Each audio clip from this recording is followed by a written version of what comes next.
wasiirka wasaaradda tamarta iyo macdanta Soomaaliland Jaamac Xaaji Maxamuud Cigaal ayaa sheegay in la soo gabagabeeyay wajigii koobaad ee sahaminta shidaalka isla markaasina laga gaaray natiijo wanaagsan. mashaariic markaa socotay waxaan alxamdulillah ku guuleysanay inay dhamaystiranto ay ka mid tahay shidaal baalista gobolada Saraar, Togdheer, Daadmareed, Maroodi Jeex iyo gobolka Hawd. intaasba sahamin ka socotay way soo gabagabowday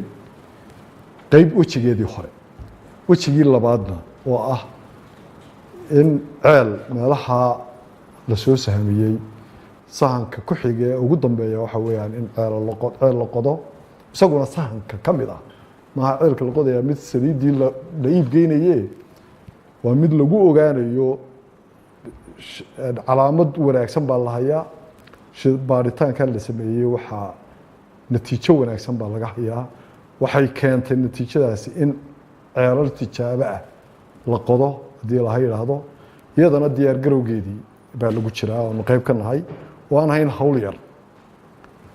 qalabka lagu ridayo ceelka iyo qalabka lagu daloolinayo iyo waxa soo dhamay waxay u baahan yihiin arrangements fara badan bay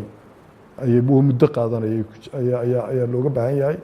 qalabka la dhisaya oo la sameynaya marka taa waxaan ku jiraa diyaar garowgii